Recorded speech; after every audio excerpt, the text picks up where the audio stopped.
Hello, I'm Stephen Matchett, and this is a future campus discussion with Andrew Norton and friends on the state of Australian higher education. I am on Darwin country this morning, and I pay my respects to elders past, present, and those emerging. We're here to talk about the new edition of Andrew's Mapping Australian Higher Education, which presents stats and analysis on everything one could think to ask about the state of the system, plus a bunch of important information that no one really but Andrew would have ever thought to investigate. It's the first edition of the long-running report since 2018. So in the aftermath of the pandemic, there is a massive issues about what has, and probably just as interesting, hasn't changed. Andrew, sir, thanks for sparing the time to talk this morning. Thanks, Stephen. So I thought I might start with summarising a few of the probably good things that have changed. And later on, perhaps we can talk about some of the bad things that have happened and are happening. Okay, before you do that, let me just introduce the people we've got with us today. Lisa Bolton is Director of Research and Strategy for the Quality Indicators for Learning and Teaching project. John Byron is Principal Advisor to QUT's Vice-Chancellor Margaret Shield, and he's a veteran analyst of higher ed policy of decades standing. There are a few corridors of power that he has not quietly strolled. And Gwilym Croucher researches higher ed at the University of Melbourne's Centre for the Study of Higher Education. Thank you all for being here, and I ought to add that there is a questions format through the Q&A function. Sorry, Andrew, go back to where you were. Yeah, so mapping is mostly an account of the present, the main policies and recent changes, but particularly through the charts, I try to tell a longer run story about what has happened in Australian higher education. And I think looking at those charts, what really strikes me is just how transformational this century has been. So student enrolments have doubled. The participation rate of school leavers has gone from 28% to 40%, so a big change in what people are doing in their late teens and early 20s. Even after the COVID job losses, academic staff numbers are up by 50%. Total revenue in the sector is up 150% in real terms, despite all the constant complaints about underfunding. Research expenditure nearly tripled in real terms. Research outputs increased absolutely enormously, even between the ERAs early in the century and the most recent one, which covered 2000 and 2016, 50% increase in research outputs. And we've created a major export industry. So really, this is a massive, massive change. Just briefly outline maybe some of the negatives. One of the surprising things I think about this expansion compared to the ones that happened in the 20th century is that in the 20th century, from the 1940s to the 1990s, new institutions were created in every decade to help expand higher education in Australia. But so far this century, there have been no new universities created. Notre Dame switched from semi-private to public, but basically, it's all the growth has been through in universities. Almost all the growth has been in universities that already existed in 1999. And is this a good idea to create these absolute mega institutions? There's also been an expansion in the non-university sector, partly driven by fee help, partly driven by international students. They now take about 7% of enrolments. What we do see, and this is where Lisa's work has been important, is that typically those institutions have higher student satisfaction than do the students at the public university system. And whether that's partly due to the enormous scale of the public universities compared to the typically fairly small non-university higher education providers. That said, if we look at, say, the course experience questionnaire, which ran from the 1990s until a couple of years ago, we do see that student satisfaction with teaching was increasing in the public universities in this period, but clearly there's a difference between the student experience in different types of institutions. And that's probably going to be exacerbated by more people studying online, at least partly, and by the relatively long hours that full-time students are now spending in paid work. The real, I think, victims, if we can call it that, are the academics.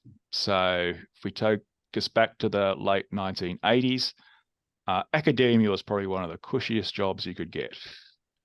Whereas now for early career academics, I'd say it's probably for employment conditions and employment security, probably the worst kind of professional job that you could get.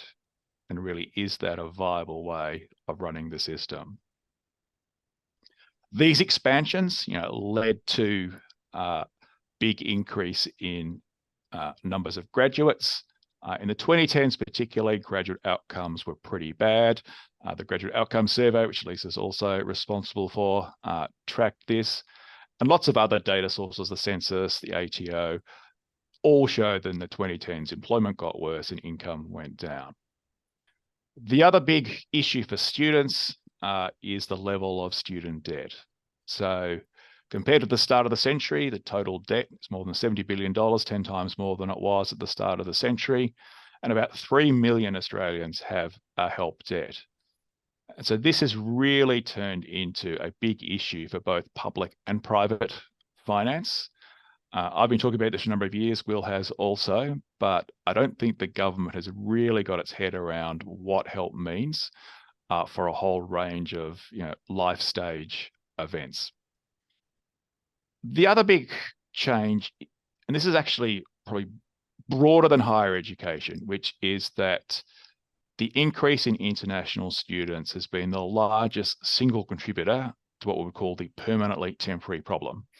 That is people on long-term temporary visas in Australia who have virtually no social security rights, which was really highlighted during the COVID lockdown period, and limited political rights. Now, in the 20th century, Australia made a very deliberate decision not to have a guest worker economy, yet we've kind of fallen into that with temporary migrants, of which international students are the largest single category. And I think that is a broader social issue which we need to work on. So they're my main positives and negatives, and I'd love to hear what other people want to say about those. I mean, just before you do, what about research? Well, I said it massively increased. If you look at whatever measure you look at, whether you look at the ERA as I did, because that includes research outputs other than simply publications, which are sort of around 80,000 a year now, and includes other, but that up 50% in essentially a bit over a decade. That is phenomenal. Of course, there are questions about how good some of this is and some of the incentives not just the government rules, but the internal promotion rules create to, to chop up your research into multiple little bits to get more publications out of it. And the issue of whether it's actually viable when it's been so dependent on profits from international education, which is coming back strongly now, but there's no guarantee it will stay that way in the long term. In the report, you look at a spike in undergraduate results during COVID. Lisa, is there what are you tracking? Early days yet, but what are you tracking on that sort of thing? Well, we only collect data around the overall experience of students, so I can't speak to actual results as such. There was a question in the survey asking students to sort of estimate their results, but that's come out in the newest version of the survey in 23. That item's not in there anymore. But we certainly saw as students were estimating their scores would be lower, their overall experience scores tended to be lower as well. So these were students that were not having in their own minds as good in educational experience as those who were scoring higher. Has it started to come back? I thought the most recent data came off the bottom. Oh, the overall experience scores are rising, particularly for international students. So what we saw in 2021 was that nearly 30% of international students were located offshore. But in 2022, they've come back very strongly and actually overall experience. As Andrew said in his paper, international students have tended to rate their teaching quality lower. What we're seeing is markedly upgrade, and in fact, international students rating their teaching quality higher than domestic in 2022. So whether that's just because they're all back back on shore and are just generally happy, or whether there's been some improvements in teaching sort of delivery methodologies and stuff that are suiting international students better. It's unclear at this stage. Well, what's your experience what's Melbourne's experience looking like on this? I mean, you had a couple of years of pretty rough runs in the Quilt student satisfaction surveys, but I know you spent a lot of money on it. I mean, I hesitate to speak for the institution, but I think more generally we can say that there's been consistent trends over time in terms of how students have responded to these surveys. Partly for institutions like Melbourne, it's to do with what students do post their study, or they go into other things. There's probably a number of reasons there. That said, I think it's a broader question for the sector about how it's meeting student needs. It's about how it's setting up expectations. I mean, there are broader questions that COVID, I think, really brought to the surface around the role of things like campus and place and how people are connected to their institutions. And I think it's hard to untie these sometimes when we, ask students about their overall experience. So I think that's probably where the debate's going to go, thinking about the full breadth of the student experience. Mm. Andrew, and is that, insofar as you can speculate, is that going to throw to what students are paying, and domestic students in particular are paying? Probably not, because how much they pay is really politically set. Yeah. But you've got this interesting case. You're aware that the top fees for international students are at the group of eights, which mostly get lower ratings than non-group of eights. And exactly why that's been the case, I think, has been the source of much speculation over time, whether simply students coming from relatively private schools have very different expectations of what level of service they might get from their education provider compared to other people. But I think this is all speculation. As far as I know, there's no real research which tries to dig into why these differences exist. And why maybe the universities, if you've got if you're very confident of filling all your places, maybe you simply don't need to put the effort into student experience that other institutions need to do. I think that's the case with the non-uni providers. They're completely dependent on the market. If students don't like them, they go broke, and therefore got really powerful incentives to deliver a good experience. Different students have different expectations of their educational experience, and often these sorts of questions in surveys are really measuring the gap between what the student expected and what the student received. So in that COVID 2020 survey, what we saw was that students who'd expected an on-campus experience and wanted that extra sort of student life outside just the delivery of content, they're the ones that the results really plummeted. Students who'd enrolled as online students and expected that, there was barely a blip over COVID. It all just ran fairly smoothly. So what we see here is a gap between the students' expectations, their experience prior to COVID, for example, and online learning, and how they experienced it when they got there. So the big institutions that took the biggest drops during COVID were ones that had traditionally been on-campus providers. Their students didn't want it and weren't ready for it. Their staff often weren't ready for it. Their systems weren't ready for it. And they had the biggest sort of mountain to climb just to be able to deliver during COVID. And now we're seeing a time where some institutions are pushing to come back on campus. So I'm aware of a number of institutions that are mandating a return to campus. And we're seeing other institutions that are moving to more hybrid modes. But the question's going to be, how much hybrid is what students are expecting and how much suits their learning? So students might like to just work entirely from home, but there may be consequences to that in terms of students' skills acquisition, their ability to develop their relationships, networking, work integrated learning, and that kind of practical placements. There's a whole pile of issues I think are going to need to be teased out in a more hybrid approach, and different institutions are going to go down that path differently. It'll be very interesting to see how that affects the student's experience. Will, on that? I mean, it's the other issue that we might think about here in terms of the broader student experience is thinking about the push towards expectations for employment outcomes. And I think there's a really careful conversation that the country is going to need to keep having about the extent to which we want funding incentives, we want messages sent externally that, university is about employment outcomes. Clearly that's important for students, domestic and international, but it does, if we look at sort of SES results and others that suggest that there's clearly a lot more to it.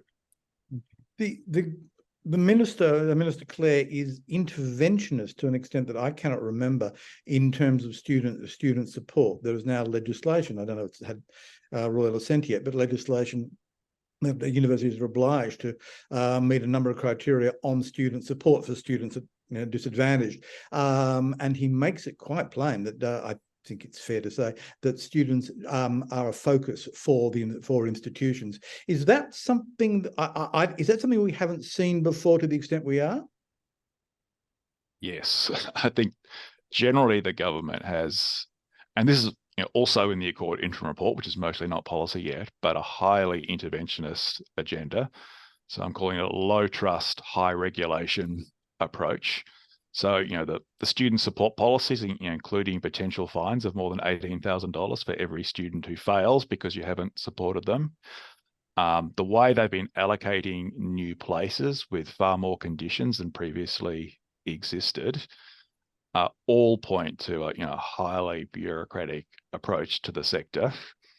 And I guess if you sit in the sector, there's already a huge amount of bureaucracy that stops you doing what you're supposed to be doing. And I guess the real question is this the right way to approach it or not? And I guess my bias is that it's not. Trying to solve too many problems, creating new problems in the process.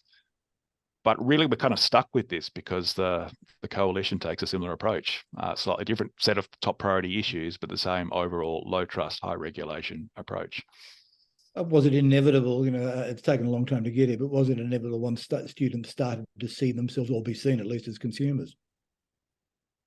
Well, perhaps, but yeah, and you could argue that the old system, really did not give students very much power at all. And certainly, so when I was at university in the 1980s, there were some brilliant teachers, a lot of really bad ones, and it was all up to the natural abilities or good motivations of the particular lecturer. There wasn't really a system that supported it. And when we first started doing those course experience questionnaires, which were sent to completing students at that time, it was really about 35 to 40% of these graduates were actually satisfied with their teaching experience. So that was really bad. And I think that was a massive wake up for the sector, and a whole lot of things have been done since which have improved that. But the student experience survey, which Lisa's doing, has actually been fairly stable, not really going up or down terribly much.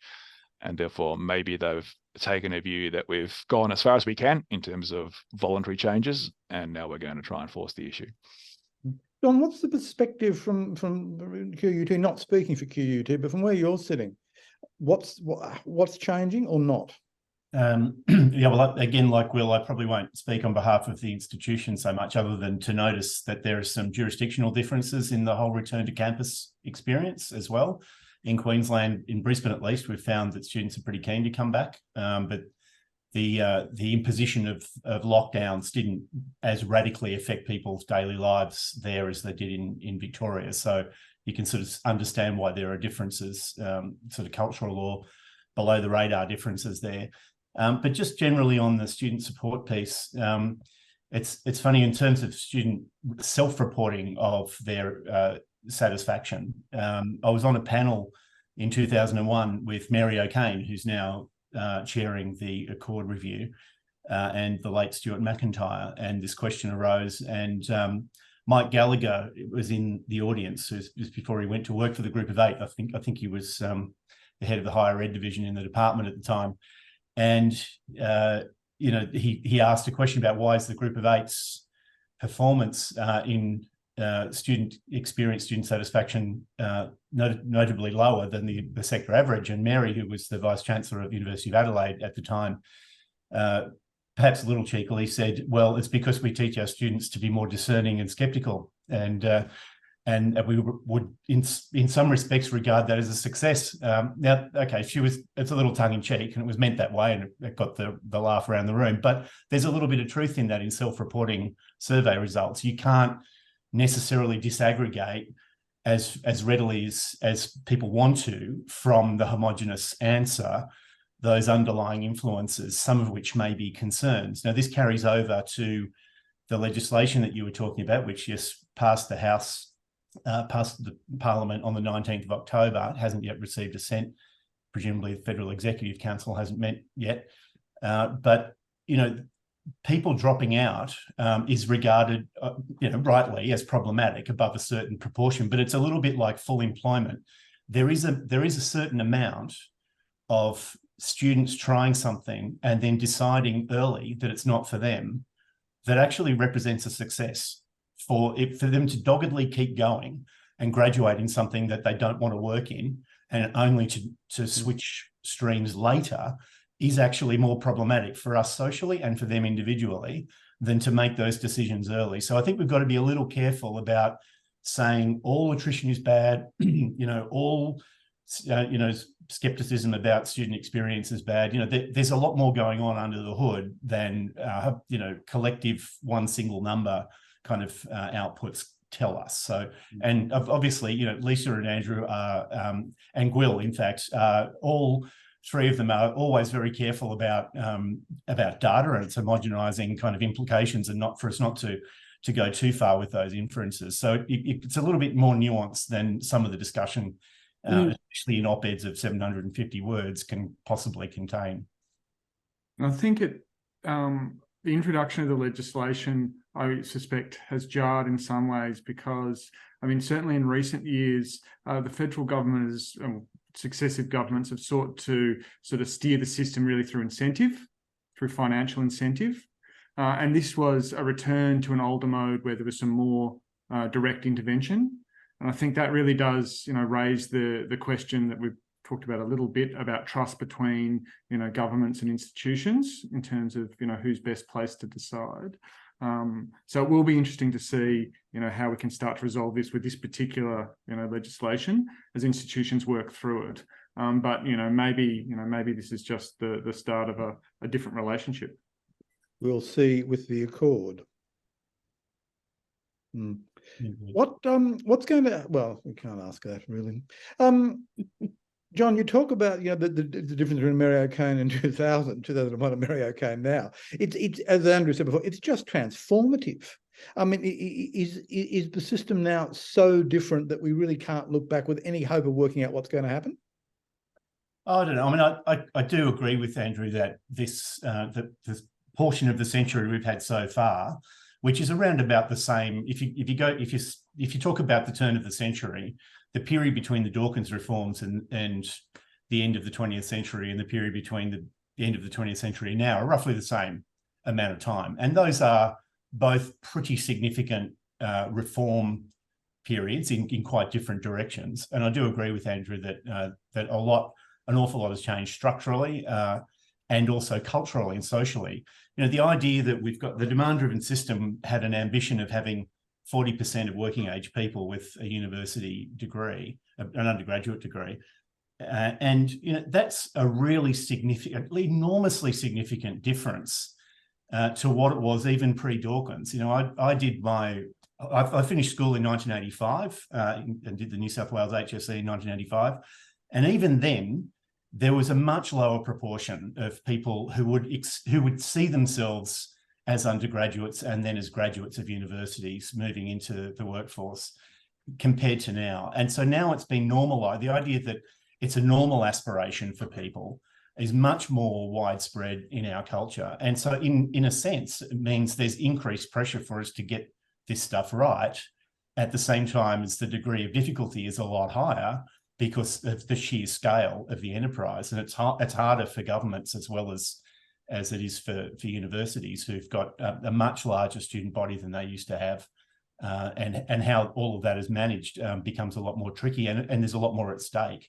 But one of the other things I was just going to say about a bit earlier about graduate outcomes is it's important for us to recognise that while financial outcomes and employment outcomes are really, they're definitely valid and significant aspects of what people hope to get out of university, they are not the whole picture. And people go to university for a myriad of reasons. Each individual does, just like everybody goes to the ballot box in an election with more than one single issue on their mind that drives their vote. And so it's important for us to recognise that that's actually partly what society is willing to pay for. The effect of having universities, those institutions in play in our society and culture, is actually something that society invests in, separate to the provision of skills. And it's also important for us, I think, to not collapse the distinction between professional and accredited professional education, which has a set of learning outcomes that are quite closely monitored and accredited by professional associations. If you want to become an optometrist, you go to university and you learn a set of skills that are quite specific and dictated by the people who then regulate the profession, compared to an arts degree, which prepares you for work in a very different way from a quite closely regulated curriculum around professional accreditation. And they're very, very different outcomes, but we talk about them in the same breath. So it's also another distinction that we've got to keep drawing. Definitely. We see that in the graduate outcome survey, where the, in inverted commas, vocational areas tend to move straight into employment very soon after they completed their qualification. Whereas the more generalist qualifications, there's a slower burn to move into their full-time work and work relevant to the course material that they've studied. But also agree as well with Gwilym about institutions are not the same. They're the profile of their students, the profile of the sorts of courses that they're offering can be very different. Their mission is often very different. And so just comparing one single figure for employment outcome is way too simplistic to really understand what's happening. So you see science and mathematics, for all that there was a big push for that and trying to say that there were better employment opportunities, there just aren't at undergraduate level, nor would you expect there to be, because it is an area where you're looking much more at postgraduate qualifications. You're looking at a lot of biological sciences and medical technologies that tend to move into further study. So in that area, nearly 50% of those students were in further full-time study after they finished their course.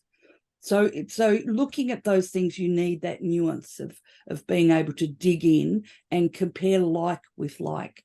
We're a bit too keen to compare apples and Granny Smiths versus Red Delicious and the odd Nashi pear in the newie section, that we're oversimplifying. So those articles about this institution, terrible that, the nuance isn't quite there. Are the governance structures right, given how much everything has changed in terms of teaching and learning, but also what we might expect out of the Accord? I mean, there are broad hints that there's going to be a much more integrated post-secondary system. How's that all going to fit together? A lot of history of failure on the vet higher ed interface. I guess, I would discourage going down that path simply because it'll consume so much energy. There'll be nothing left for anything else. And I guess I'm a little bit skeptical about some of it. How many people are really trying to move between the sectors? How bad are the problems? And the real danger that, vet will be turned into a pathway to higher education rather than what it's actually supposed to be doing, which is steering people into particular vocations. Now, lots of arguments that really say, for example, the diploma in vet should be more flexible to allow entry to a wider range of occupations. But these are different systems with different purposes, and we want to protect those differences. Gwilym? Yeah, and while I think the question of pathways is important, I mean, I suspect there are some other issues here that may be even more important. And I think so. Firstly, rather than thinking about integrating, I think there's also a question about support for vet and financial support for vet more generally, and making sure that vet is well resourced. Okay. And the second thing that I think is probably the most productive discussions that might be happening is thinking about how you can plan for the higher ed sector and the vet sector and plan for them together in an integrated way that doesn't have some pretty potentially perverse outcomes. You know, one of the features of Australian universities, apart from the fact that they're very big by world standards, is also that they've got quite a fair bit of institutional autonomy compared to institutions in some other similar contexts. And I think, you know, the question for any system planning, whether it's through some sort of tertiary education commission or elsewise, is to think about how you sort of preserve institutional autonomy for the universities, but how you can also build in more of a direct planning function in some ways across the sectors, I should say.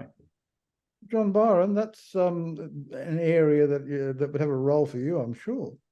Well, yes, for all of us, I suspect. But I'm inclined to agree with my fellow panelists that, sorry if I'm verbaling you, Lisa, because you haven't had to say yet, on the caution with respect to integration should be exercised. I think allowing these sectors to play to their own strengths, and then how better can they work together, and certainly articulation processes to help people move between those sectors. Just the provision of information about opportunities is one area we could probably improve, and it's bi-directional. You know, there are plenty of reasons why people who have a university degree might want to go and acquire a vet skill from TAFE or a private vet provider. And that's got to be just as straightforward as the other direction. And, you know, arguably when the Dawkins reforms did away with CAEs, Colleges of Advanced Education, everybody talks about how, you know, that sort of folded into the university sector. And it's important to recognise that some of that went the other way, and that vets' white-collar offerings were expanded in the wake of that reform as well. And that... but it's wise for us not to try to talk as if that's the only bit of vet that has a kind of grey area overlap with provision, particularly sub-bachelor provision within higher ed, because, you know, like I say, TAFE is very good at doing its core business. Universities are very good at doing their core business. We shouldn't be trying to squeeze them both into the same, you know, a square peg and a triangular peg into the same round hole on the board. Instead, I think it's better for us to figure out better ways for those to play together happily, and maybe that's about articulation arrangements between specific institutions and their local TAFEs, or maybe there are other ways of going about that. But I think that true full integration along the lines of a Dawkins style mashup is not. I agree with Andrew. It's going to be like, I was going to say like Brexit. Is that an unwise thing to say? Anyway, I said it. It's going to just occupy all of the heat and light, you know, for quite some time. And I think the history shows it's probably not going to be a very productive way to go. Lisa, you're nodding in agreement? Well, and I have two different comments. One is that the kind of data that we get for higher education is very different to what's available for vet. And in fact, I think half the job here is to be collecting data robustly, and in particular for the vet sector, because of the state involvement, because of all of those different information sources, often unregulated or not related to each other. We don't really know what's happening in the vet sector to a degree that we can integrate those two things sensibly, because the data sits in different places. We can't merge it together. It's a bit of a schmozzle. So with my data nerd hat on, there's a lot of work to be done just to be able to be measuring things the same way across the two sectors. And with my Lisa hat on, take my quilt hat off, Lisa hat on, I worked in a dual sector institution for nearly 30 years and much older than I look. there's a big cultural difference in those two spaces that would take a lot of work to bridge. And that's different cultures in the way that the curriculum is designed, the way it's delivered, also in terms of how staff see each other and their own role. Even within one dual sector institution, you can see the cultural differences and that lack of integration across. So it's very difficult bridge to cross. And I think at a sector level, that would be harder again.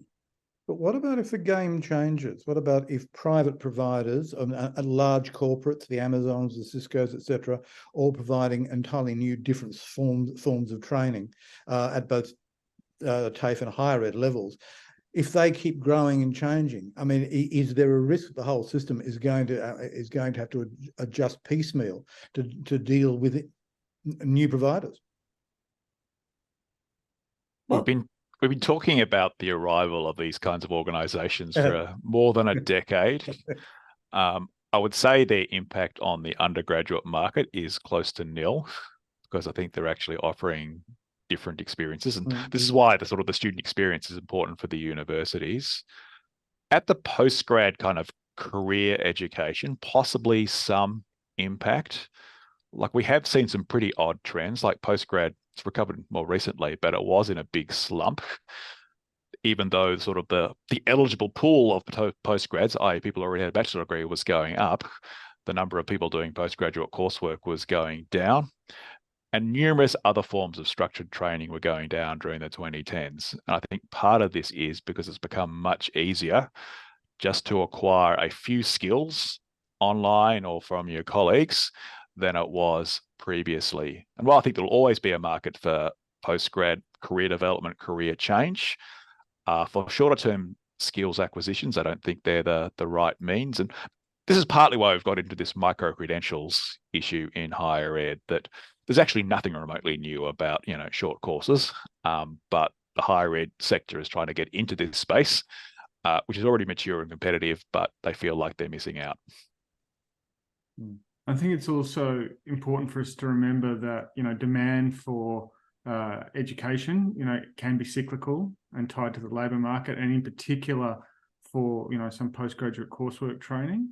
And it can be hard to untie those, but it's undoubtedly a feature here and, in most other major economies. Are we anywhere really near convincing the Australian community that they really are going to be having 27 careers and need to retrain 15 times? Do people really get that, insofar as anyone can tell? I don't believe that. Average job tenure is going up.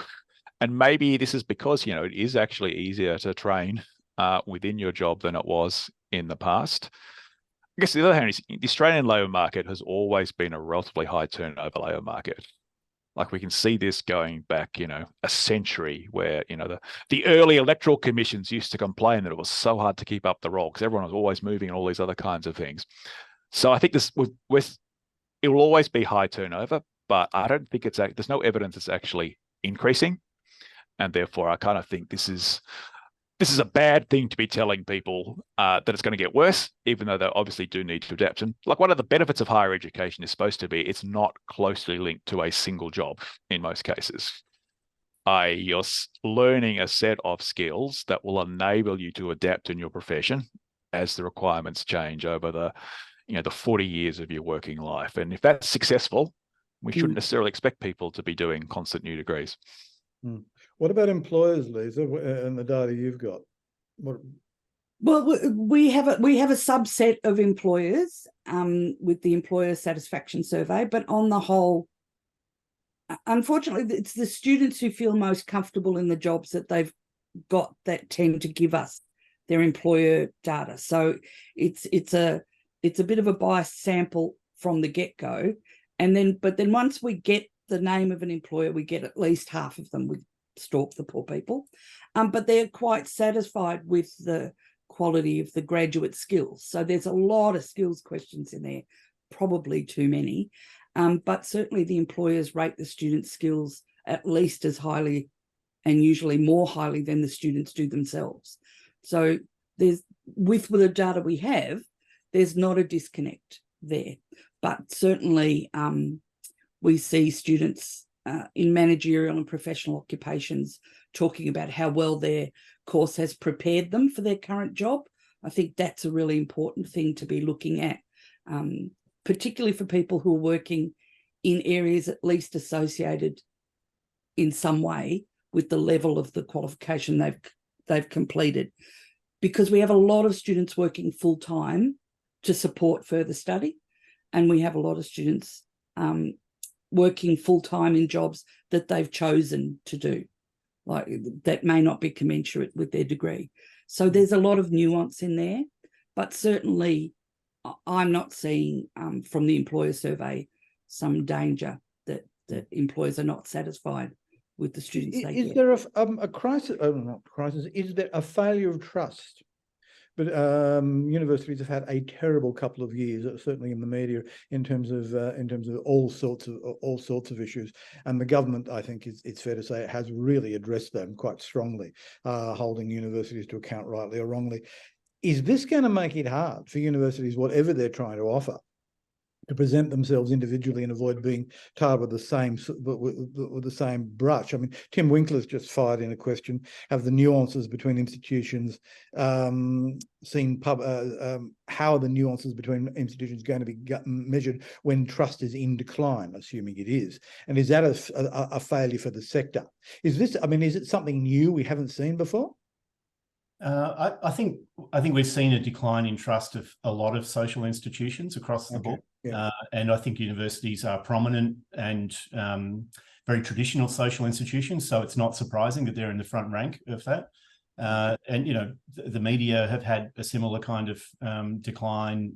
Bits of the media that, you know, at the referendum we all voted in a few weeks ago, you know, people were handing out pens so that those dastardly Electoral Commission people wouldn't change your ballot, you know, like, which is obviously those people have never scrutineered, because there's definitely no time for anybody to mess with your ballot. But, you know, the AEC is one of the most trusted institutions in the country, and yet that degree of lack of trust was quite, you know, it's notable. And so, yeah, our sector is subject to that. Government itself is subject to that. It seems to me that what we've got to do is pick out the areas where further regulation is or is not required, and not overdo that, not just go with the sense that just because a few students say this, or just because a few university administrators say that all must be true. You know, we've got to try to recognise that there is a broad social attitude that may or may not be an expression of legitimate problems that have to be addressed. And, you know, institutional autonomy is basically saying trust us, and that once was something that if your institution, particularly if it was built out of sandstone, but even if it was built out of red brick, had a certain amount of people went with that, and now that's a lot less true. And so I think we've got to recognise that universities and governments, for that matter, have to we've got to earn the trust in a way we might not have had to in the past. You know, we've been a little bit like a child growing up, where the parents are just the God figures, and that's unquestioned. And then at some point, respect and authority has to be earned. Power gives way to authority, and I think that's the zone we're in right now. And it's a partnership between universities and government to restore that trust, to build that trust with society at large, particularly if we're asking people who have never come to university before to come in great numbers, which is what the Accord interim report sets up as an ambition. If we're going to do that, we've got to tell people who are skeptical about, you know, people like us don't go to places like that, or, you know, the first in family. Some of these people are first in their communities. It's not just their families. And we've got to be able to substantiate our claim that we will help those people get ahead and bring some of those benefits that the rest of us share from higher education back to their communities. It's not a given, and we can't rely on our previous good fortune in having a highly trusted sort of tone across society that's necessarily going to carry us through. Andrew, you've been observing the system now, it must be getting on for 30 years. Has there been a dramatic shift in levels of community trust? Well, there is a series of questions that's been asked about confidence in institutions, which John referred to, which sometimes asks about universities. And in the mapping report, I think I've got them since 2001. And so the last two surveys, which are 2020 and 2023, they're down about 10 percentage points to around 70% compared to the late 2010s. On the other hand, we've been down at that level before, and I haven't done a lot of work in trying to discern what the reasons are. But as we said, there have been a lot of issues over the last few years where you could well understand why people might be skeptical of higher education. The whole problems during COVID, soft marking, cheating, mistreatment of staff, et cetera, et cetera. So there are all sorts of reasons why that might be real. On the other hand, as John was suggesting, we should look at this data to see if this is just a general construct of social trust, where certain individuals are simply rating all institutions at a lower level. And for all the problems, in all the decline in higher ed, it is still one of the more highly ranked institutions. I think only police, was higher. We could go over this indefinitely, talking this through, but there is another issue in the report that struck me, is research. Huge expansion in what's being done, but also a move more recently, an emphasis on applied research rather than discovery. Andrew, do you want to touch on that and see where the implications are? So essentially, there's been a big move away from basic research, sort of discovery research, towards applied. I don't think anyone has really unpacked this properly, because certainly policy has been pushing universities in that direction. But on the other hand, the rise of profits on international students has actually meant that universities have more discretionary research funding than they would have in the past. And so to me, it's a little bit paradoxical that despite this rise in discretionary revenue, there's been a huge shift towards applied. For a while, this was simply that the shares were changing rather than the absolute dollars on basic research, but the actual dollars on basic research have also gone down. So I think in 2020, in real terms, it was basically the same as it had been in 2008. And why that is happening within the sector, I really don't fully understand it. John, you got any ideas? Well, I do think that yes, it's true that a pretty significant proportion of the higher education research and development funding comes from what are euphemistically called universities' own resources. And bearing in mind, these are not-for-profit institutions, so that's coming from revenue somewhere. There's no, private equity investors injecting cash at any point. And that's largely domestic postgraduate coursework fee-paying students, but overwhelmingly international students are paying for the Australian research enterprise out of universities to a pretty significant proportion. The question about why that's skewed towards applied, I think it is true that, as Andrew points out, a lot of regulatory redirection towards that, but significantly including the block grant. The Watt Review changed the block grant formula so that even though you would say, well, universities are contributing a greater proportion, surely they've got complete discretion. Well, not if they want to maximise their block grant returns on that formula.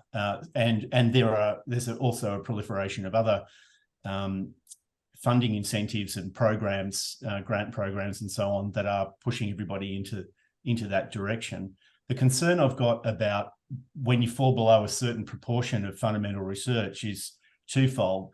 On the one hand, fundamental research is kind of the feedstock of applied research. And you've got to sort of think up the knowledge before you can, quite frequently, before you can figure out how to apply it. Niels Bohr didn't respond to an ad in the paper that said, please can you invent the CD player and the microwave oven, and then went off and figured out how subatomic structure works. It was the other way around. A lot of the knowledge flow is like that.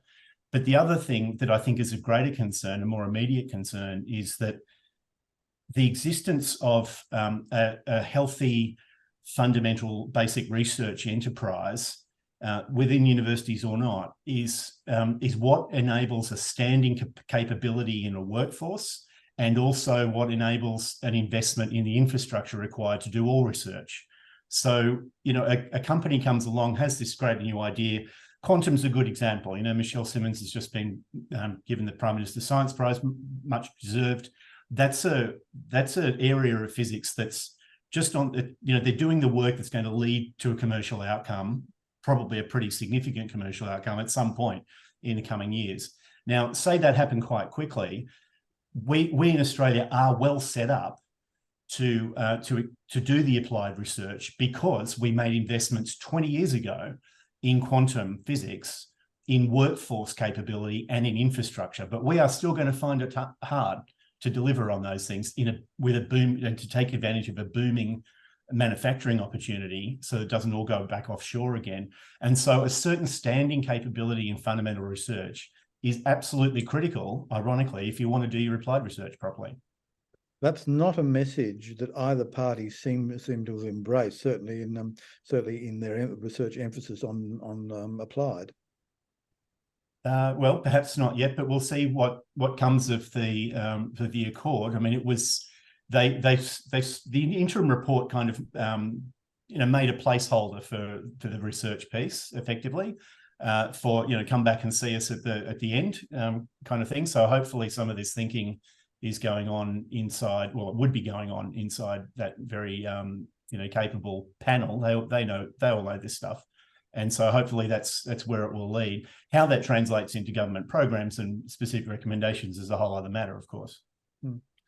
We're running short of time. I'd like to keep going, but I know you're all busy. Are you optimistic that the existing broadly defined structures and missions will stay the same? Anybody? Probably not. Like Look, I think the sector is under huge pressures, and I think my view is that even providing stable foundations for what we've got now is not easy, because some of the solutions of the past, such as income contingent loans and more international students, could now be said to be part of the problem rather than the solution. And so where is any big chunk of new money going to come from? Probably only the government, but it's got its own fiscal issues. And therefore, even though I'm sure there will be some extra money coming from the Accord process, I'm pretty skeptical it'll be transformational. And because we've got a big demographic cohort coming through, a fair bit of that money will just be spent educating those students without extra left over for other changes. In some ways, the universities have been victims of their own success in this as well, I think. The amount of international student money that has flowed into the sector has stopped successive governments having to make some hard decisions about research investment. And I think it's, that's helped drive things like an emphasis on applied, because the assumption was that you could have a whole lot of fundamental research continuing to happen. It's also meant that there's avoided decisions about where provision is happening in some ways, and that that these institutions, because they're built on a growth logic, are always able to accommodate different challenges. And that's something. There's a lot of structural questions there that have to be asked about university mission. Is it really a sector? So is it really a sector we can support that has all these research and teaching intensive institutions? Or do we need to think about further sort of differentiation? But how you do that's got to be a national conversation, I think. Liz, do you think, and it would be speculation, but do you speculate that graduates have a sense of allegiance to the education as a whole on top of their experiences at a particular university? I think that depends. There's an item in the student experience survey called sense of belonging. And it's always, and it used to be in the old course experience questionnaire too, since Adam was a boy. And it tends to be quite low. It's only in the 40%. So that relationship between students and graduates with their university is possibly more tenuous than we would hope.